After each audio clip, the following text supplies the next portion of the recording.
Gile guys, ngeri banget ini guys. Lu tau gak sih pedagang UMKM makin banyak yang menjerit, makin banyak yang babak belur. Bahkan banyak pedagang UMKM itu yang pada bilang mau kabur aja dulu. Mereka kabur dari mana? Kabur dari e-commerce guys, kabur dari marketplace. Emang kenapa mereka kabur? Apa gara-gara biaya admin juga makin lama makin mahal ya di e-commerce itu ya? So lu penasaran gak sih kenapa mereka semua pada ketakutan? Kenapa banyak pedagang UMKM yang menjerit? Khususnya pedagang online. So kalau lu penasaran, lu jangan skip video ini. Let's check this out. Jadi teman-teman ya, per hari ini tuh makin banyak orang-orang yang komplain di dunia maya karena katanya biaya admin di marketplace e-commerce mau warna hijau, orange, ungu, abu-abu itu katanya makin lama makin mahal, makin menggila loh. Jadi banyak seller itu yang bingung nih sekarang mereka mau bertahan aja atau kabur dulu. Karena jujur aja ya, makin kesini lu lihat sendirilah teman-teman kalian ya, tetangga lu, saudara lu yang jadi seller nih di e-commerce, di marketplace online itu. Banyak yang komplain gak sih gara-gara biaya makin membengkak, dan ini ujung-ujungnya menciptakan fenomena baru guys. Fenomena di mana semakin meningkat potongan biaya di platform marketplace, ujung-ujungnya makin banyak pelaku usaha online, UMKM online mulai mencari alternatif jalur penjualan lain nih. Jadi bahkan ya di kalangan seller itu udah muncul istilah kabur aja dulu. Nah ini jangan-jangan bentuk keresahan mereka nih, soalnya biaya-biaya makin tinggi dan biaya ini dibebankan kepada para seller, kepada para penjual guys. Ujung-ujungnya banyak nih seller yang mulai mengurangi ketergantungan pada marketplace gede, marketplace besar tuh yang warna hijau, warna orange, warna merah, warna biru. Ujung-ujungnya mereka perlahan-lahan mulai bangun channel sendiri, bangun kanal penjualan sendiri, mau website pribadi kayak WhatsApp, Telegram, live commerce, hingga jualan di media sosial. Dan wajar aja guys makin banyak yang menjerit, soalnya di bulan Mei kemarin aja banyak e-commerce tuh, ini serentak nih. Mereka udah pada naikin biaya admin. Ketika ojol biayanya makin turun ke 8%, ternyata e-commerce biayanya makin lama makin tinggi. Ujung-ujungnya Menteri UMKM marah loh kemarin. Lu lihat nih si Maman nih, Maman itu udah manggil banyak perusahaan marketplace e-commerce. Dia bilang, udahlah jangan naikin dulu biaya-biaya di sana. Dia bilang dia sudah panggil semua perusahaan marketplace itu. Dan jangan ada kenaikan lagi. Kenapa Menteri UMKM marah-marah ya? Ya soalnya banyak yang bilang ya biaya potongan admin di e-commerce itu udah mulai gak masuk akal. Contoh nih, gue lihat nih ada beberapa yang ngasih potongan biaya sebelumnya cuma sekitar 10%. Tapi sekarang udah naik 24% hingga 30%. Bahkan kalau lu tambahin lagi nih biaya iklan marketplace-nya kayak ada MPM Max, total potongan itu bisa sampai 40% sampai 50%. Jadi bayangin aja guys, lu punya omzet 1 juta, udah hilang tuh 400.000 buat biaya-biaya lain di e-commerce. Ujung-ujungnya lu cuma terima duit 600.000 rupiah loh. Contoh nih, ada yang komplain nih netizen, Dina Maxi. Di TikTok, kategori jam tangan admin sampai 22%. Jual jam 10 juta buat admin doang 2,2 juta kata dia. Ada Gozima. Ya betul, dari web toko asli lu lihat di marketplace kok harga 1 juta jadi 1,5 juta ya. Ya wajar aja lah karena ada biaya lain-lain itu kan. Karena kan servernya lebih mahal, marketingnya lebih mahal. Jadi buat perbandingan aja ya, lu bisa lihat ya di layar kaca ini ya sebelum ya. Kalau dulu itu orang kalau ada transaksi 1 juta rupiah, potongan biaya admin 15% itu 150.000. Potongan biaya iklan 10% itu 100.000. Jadi total potongan itu cuma 250.000. Artinya kalau harga jual produk 1 juta rupiah, total potongan yang diambil platform itu 250.000 rupiah. Yang masuk ke kantong seller itu 750.000 rupiah. So kalau di total itu keluar biaya 25%. Ini zaman dulu. Nah sekarang lu lihat nih ilustrasi yang baru ya. Jadi nilai transaksi sama-sama 1 juta rupiah, tapi sekarang biaya adminnya 30%. Artinya nilai 1 juta rupiah transaksinya, potongan biaya admin 300.000. Lalu ada lagi biaya iklan 10%, setara 100.000. Jadi total potongan 400.000 rupiah. Ujung-ujungnya produk kamu yang laku di harga 1 juta rupiah, total potongan 400.000 rupiah yang masuk ke kantong seller itu cuma 600.000 rupiah guys. So kenapa kalau seandainya mereka bayar biaya admin makin tinggi, ya udah jelas lah ya profit mereka makin lama makin kurang, dan mereka ujung-ujungnya juga jadi nggak punya ruang nih buat berinovasi lagi, bikin riset produk lah, karena mereka udah harus habis pikirannya buat bayar biaya-biaya yang lain, belum lagi bertarung sama kompetitornya sendiri, pesaing yang lain, belum lagi soal kualitas produk, customer service dan lain sebagainya. Udah gak ada waktu tuh buat itu.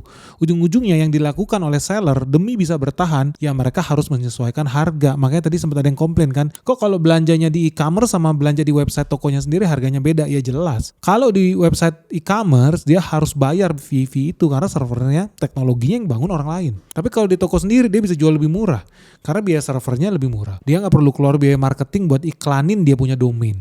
Jadi biayanya udah beda lah. So gak usah heran kalau banyak seller juga di e-commerce. Kalau zaman dulu lu belanja offline ya, pergi ke toko, lihat harga barang, mainan atau baju. Kadang-kadang lu cek ya, harga di online berapa ya? Biasanya kan online lebih murah. Kalau hari ini lu jangan kaget loh. Malah sering lu belanja di toko offline lebih murah dibanding di toko online. Kenapa bisa? Karena pedagang di toko online terpaksa naikin harga produk mereka. Supaya apa ya, demi mempertahankan margin profit mereka. Jadi gak usah heran banyak yang naikin harga. Bahkan kalau di toko online makanan ya, itu bisa sampai 20% loh, lebih mahal dibanding toko offline sendiri. Lah kalau barang-barang ya bisa lebih mahal 3-5%. Ya, jadi gak usah heran ujung-ujungnya bakal makin banyak brand-brand yang memutuskan buat kabur aja dulu. Gak usah lagi jualan di e-commerce marketplace. Mendingan jualan di website sendiri. Contohnya sih seperti True for Skin, Raika, Nura, itu semua ya ujung-ujungnya mereka bikin website sendiri, inovasi sendiri lah supaya margin mereka tetap bisa bagus. Karena kalau enggak ya mereka capek-capek jualan, biaya tinggi, ujung-ujungnya ya mayoritas omzet mereka banyak yang hilang karena harus setoran ke e-commerce. Tapi jujur aja guys, sebetulnya nggak gampang kalau lu mau bikin website sendiri.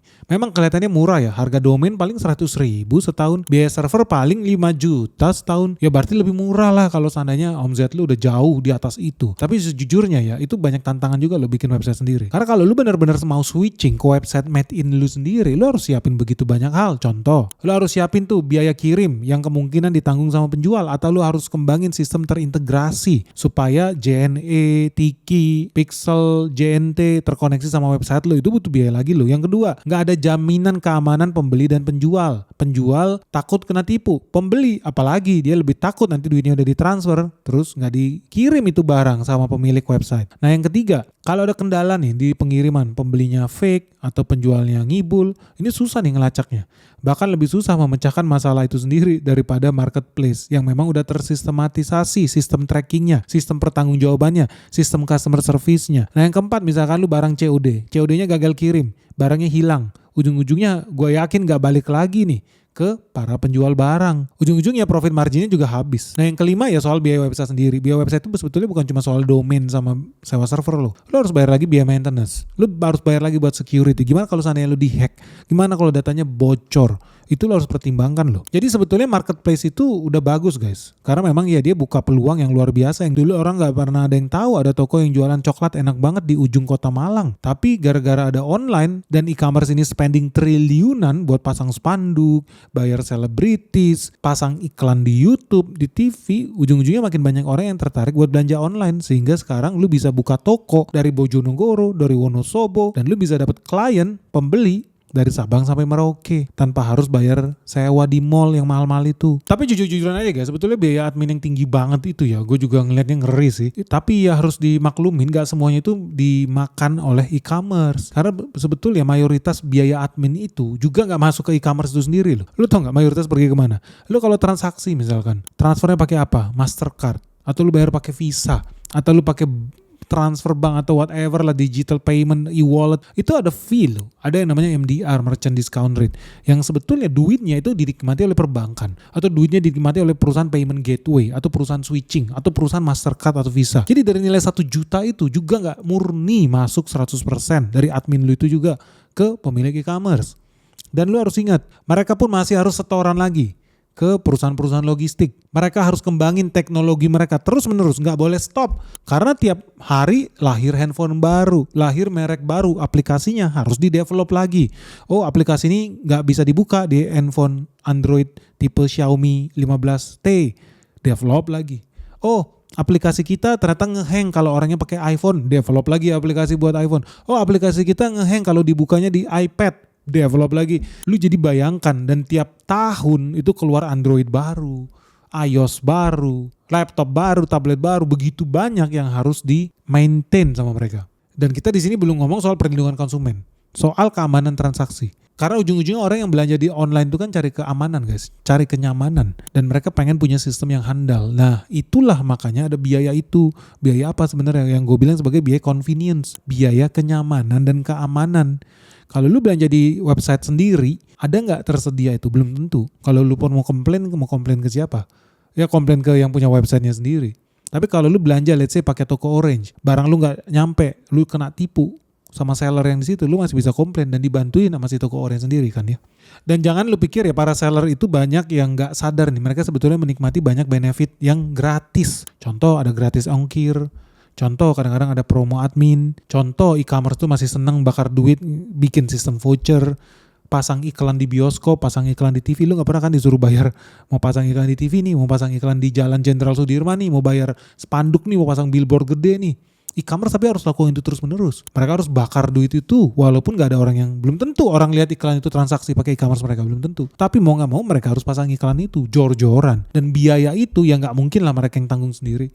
Ujung-ujungnya mereka harus recover biaya itu dari siapa? Dari kalian, orang yang menggunakan aplikasi mereka itu guys. Makanya jangan dibilang gampang juga bikin e-commerce, banyak penderitaannya guys. Contoh nih Tokopedia di tahun 2018 disuntik 16 triliun cuma buat bangun infrastruktur e-commerce. Shopee tahun 2023 bakar uang 5 triliun. So dari sini lu bisa lihat ya, jadi e-commerce itu juga pusingnya luar biasa karena mereka harus bakar duit triliunan setiap tahun.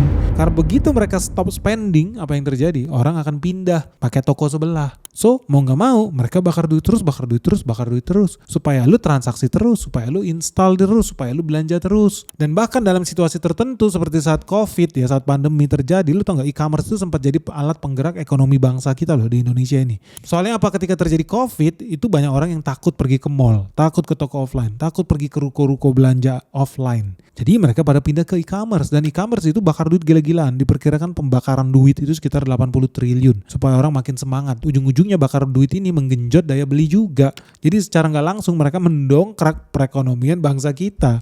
Makanya lu nggak heran ya kalau e-commerce ini makin semangat bakar duit, ujung-ujungnya apa? Konsumsi masyarakat Indonesia makin meningkat. Tapi kan ya bagus lah konsumsi meningkat. Cuma kan lu gak bisa ya berharap selamanya investor asing itu bakal rela lihat duitnya dibakar di Indonesia tanpa ada imbal hasil yang... Guys, ngeri banget ini guys. Perang di Timur Tengah tambah panas dan ujung-ujungnya harga minyak dunia pasti tambah naik. Artinya nih bakal makin banyak loh perusahaan-perusahaan di Indonesia yang tambah rugi, tambah nyungsep. Termasuk juga saham-saham yang ada di IHSG guys. So terus gimana nih caranya supaya lu gak tambah rugi, lu gak tambah miskin, lu gak tambah nyungsep lebih dalam lagi guys? Sebetulnya caranya gampang guys, karena ada di Sekolah Saham Benix season 10 yang resmi dibuka lagi nih. Nah di sini seru banget guys, karena kali ini lu bakal belajar ya cara menghindari saham-saham yang pasti tambah nyungsep, yang pasti tambah rugi. Dan bukan cuma itu, lu juga bakal belajar cara menemukan nih saham-saham yang bakal diuntungkan justru ketika dunia tambah panas. So buat teman-teman nih, buat kamu-kamu yang masih pemula, masih newbie, masih beginner di dunia saham, dan lu pengen belajar gimana sih cara investasi yang benar dari nol, nah inilah momen yang paling tepat, ini saat yang paling pas guys. Kenapa? Karena bentar lagi market crash sudah ada di depan mata guys. Kita menuju detik-detik yang menegangkan. Apalagi ya suku bunga di Amerika Serikat bakal makin naik tinggi loh. So kamu pengen tahu nggak sih? Kamu pengen bisa ngerti nggak sih perusahaan mana yang layak buat diinvestasikan, mana yang tidak layak sama sekali. Nah lu gak usah khawatir karena semuanya bakal kita bahas tuntas di Sekolah Saham Benix season 10 ini. Karena cuma di sini ya kita bakal belajar bareng cara membaca laporan keuangan, ekonomi makro, sektor-sektor unggulan yang ada di IHSG, sampai perusahaan-perusahaan yang bisa jadi penggerak bursa efek Indonesia guys. Apalagi di sini juga ada sesi Ask Me Anything ya. Sesi di mana lu bisa bebas tanya apa aja ke Benix langsung soal dunia saham dan investasi. So tunggu apa lagi nih? Yuk segera daftarin dirimu sekarang juga. Hubungin WhatsApp admin kita Michelle di 0811 868 959. Atau lu bisa kunjungin website kita juga di www.sekolahsahambenix.com. Oke guys, sampai ketemu ya. Salam sehat, salam cuan. Tanpa ada imbal hasil yang setimpal buat mereka. Karena nggak mungkin e-commerce ini selamanya bakar duit. Itulah yang lu harus pahami dulu. Karena ujung-ujungnya sampai detik ini pun kalau lu cek ya perusahaan itu masih banyak yang rugi loh. Contoh nih kemarin tuh ya tahun 2025 emitennya Jarum Blibli.com katanya rugi 1,85 triliun. Goto ngerem tuh strategi bakar uang karena mereka mau kejar profit, untung terrealisasi di Q1 2025. Shopee, lu bayangin Shopee bertahun-tahun bakar duit. Ya untungnya ya belakangan ini mereka dapat untung juga walaupun sebetulnya nggak gede. Dan teman-teman juga harus udah mulai bersiap diri karena era bakar duit itu bakalan berakhir. Artinya biaya admin bakal perlahan-lahan dinaikin. Dan kalau ini terus-menerus terjadi, lu gak bakal heran kalau nanti lu akan lihat inilah akhir dari era nikmatnya berjualan online. Nikmatnya pedagang UMKM cari duit di internet. Karena berdasarkan data di April 2026, transaksi belanja online itu cuma naik 2%. Artinya era bakar duit sudah berakhir. Dan kamu bisa lihat di data GMV ya yang terbaru nih Indonesia. Tahun 2024 Indonesia itu 56,5 miliar dolar. Tahun 2025 cuma naik menjadi 57,7 miliar dolar. Artinya pertumbuhannya itu cuma 2,2% guys. Kalah jauh dibanding Thailand yang tumbuh 51%. Vietnam tumbuh 27%. Filipina tumbuh 32%. Malaysia tumbuh 47% dan Singapura tumbuh 21%. Dari sini udah lihat bahwa memang betul Thailand hobinya ngutang guys. Makanya mereka negaranya bentar lagi krisis. Mereka bisa tumbuh sampai 51%, tumbuh sampai 35 miliar dolar loh. Padahal perekonomian mereka itu jauh lebih kecil dibandingkan perekonomian Indonesia. But anyway, yang kita mau ngomong di Indonesia sendiri, bisnis e-commerce siap-siap stagnan. Siap-siap udah berakhir era bakar duit. Karena jujur-jujuran aja guys, sekarang kalau lu ketemu sama investor-investornya para e-commerce ini, apapun warnanya, Mejiku Hibiniu, pertanyaan mereka tetap sama. Bukan berapa omzet kalian tahun ini, berapa GMV-mu, berapa GTV-mu. Yang ditanya apa? Berapa profit lu hari ini? So at the end of the day, yang akan ditanya adalah bottom line. Laba, profit. Bukan lagi nilai transaksi, bukan lagi nilai omset.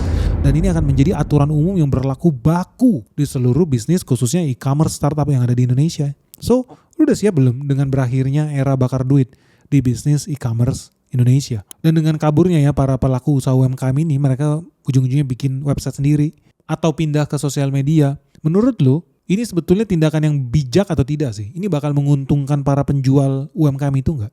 Atau justru ini malah merugikan mereka ya, karena mereka nggak sadar, oh biayanya tinggi untuk mengelola website, oh biayanya tinggi untuk maintain itu, customer service dan lain sebagainya. Nah teman-teman, menurut lu sendiri gimana sih para pelaku usaha? Lu merasa yang paling benar di era biaya admin yang sangat tinggi di e-commerce ini, yang paling benar bikin website sendiri atau tetap bertahan sih menjadi pedagang di toko online itu? Karena bagi beberapa customer yang gue tanya, mereka tuh sebetulnya ketika transaksi online, mereka banyak loh yang nggak peduli brandnya apa. Mereka hanya peduli, gue belanja di mana? Apakah di Lazada, apakah di Tokopedia, apakah di Shopee? Karena mereka itu ada trust. Mereka percaya platformnya itu yang bakal melindungi mereka kalau seandainya terjadi penipuan atau barang yang nggak nyampe atau barangnya rusak. Jadi trustnya itu bukan terhadap barang yang dibeli, tapi ternyata pada e-commerce-nya itu. Ini terjadi nggak di teman-teman sekalian? Lu sering gak sih ketika belanja itu lu gak peduli barangnya yang mana? Dan gue juga mau tanya sama teman-teman dari sudut pandang penjual. Kalau menurut lu lebih bijaksana yang mana? Lebih bagus mana sih? Tetap jualan di e-commerce itu yang jelas udah punya biaya marketing triliunan atau mendingan buka website sendiri ya? Untung ruginya gimana guys? Sharing dong pengalaman kalian di kolom komentar di bawah ini. Baik dari sisi customer maupun dari sisi seller. Kalian lebih seneng belanja di toko e-commerce atau di website produk-produk punya seller itu sendiri? Website sendiri punya mereka. Share ya pandangan kalian di kolom komentar di bawah ini. Jangan lupa segera like and subscribe channel BNX sebanyak-banyaknya. Salam sehat, salam cuan. Bye-bye.